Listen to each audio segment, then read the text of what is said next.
We're now 2 months into Project Reborn. Things feel good.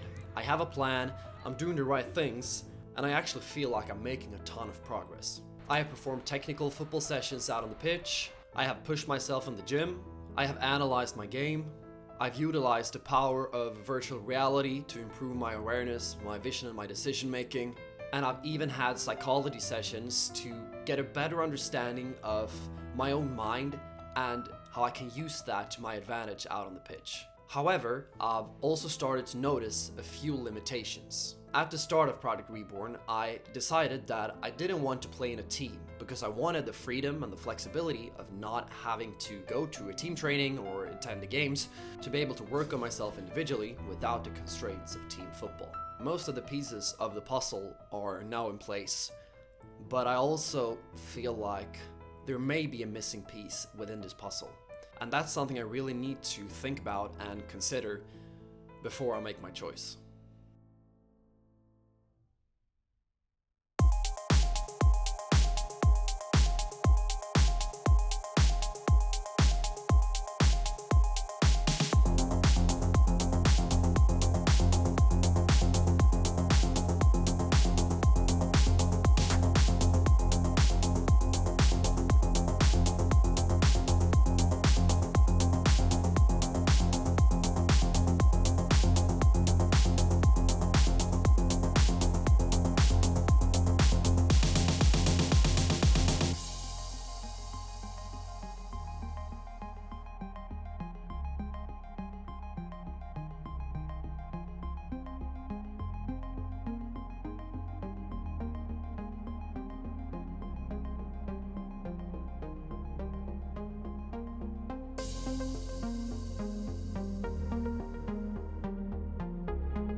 Heading into my 17th year as a footballer, I've really come to learn the importance of proper recovery routines. In Project Reborn, this is no different, and perhaps even more important since I will be training harder than ever. The big three, your sleep, your nutrition, and your hydration, should always remain your top priority, but there are several things that you can do to enhance your recovery process and to give you that extra edge. One of those things is to consume turmeric, which contains the substance curcumin. And for those of you who haven't heard about curcumin, it has been shown many times to improve and speed up your recovery process, to help support your immune system, and to even enhance your flexibility. The issue though that often comes with taking turmeric and curcumin as a supplement is that your body has a hard time to absorb it in its natural form. And that is where the DotShot comes in.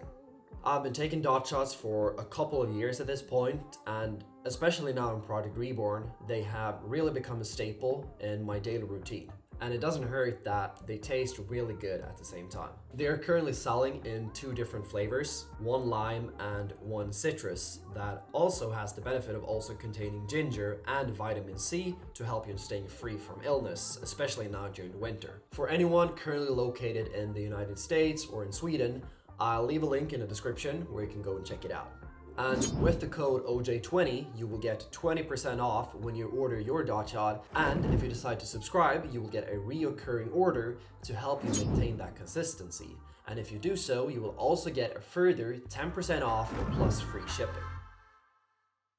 In the Q&A for this episode, I will answer a question from Angry Jellyfish 59. And his question is, would you play in the USA, MLS, or USL, in South America or Asia, maybe even Saudi Arabia, or even Australia if given the opportunity, or do you want to stay in Europe? Additionally, would you be okay with accepting a backup role or even third string at this point in your career? Lastly, what motivates you to play football at this point?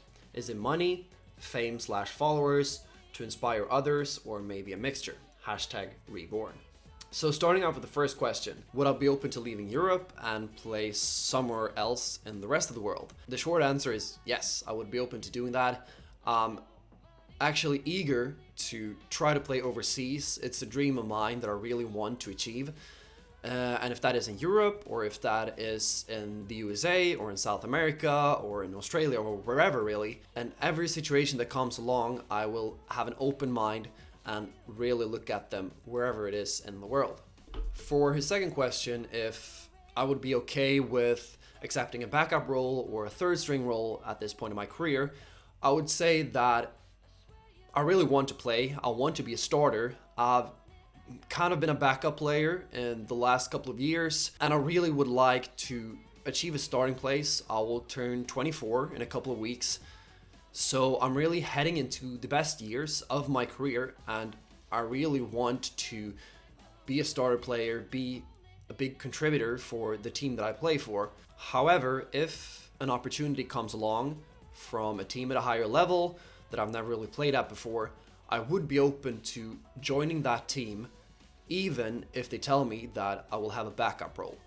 Because I always believe that if I manage to get myself into that team, sign the contract, then I will always be able to fight for my place. I will receive great training, I will play with better players.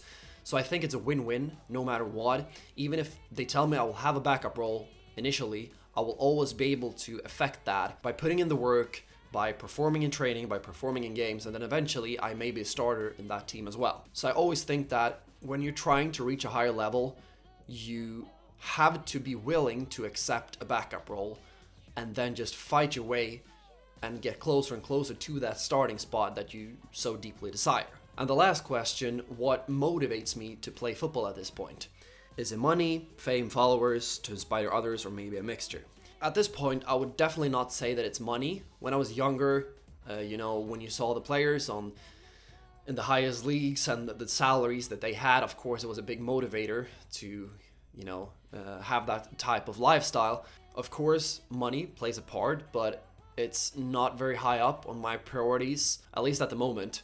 If I could get a contract that would fill my basic needs and allow me to play football full time, then I'm truly happy with that. In terms of fame and followers, I'm not really sure where I stand on this. I mean, of course, it's a privilege to have people that appreciate what I do and enjoy what I do, and who feel like they're part of a community and who feel like they're actually learning something that they can take into their own careers. That is something I really enjoy. But in terms of fame, followers, I'm not really sure where I stand on that, because I'm not famous in any way whatsoever.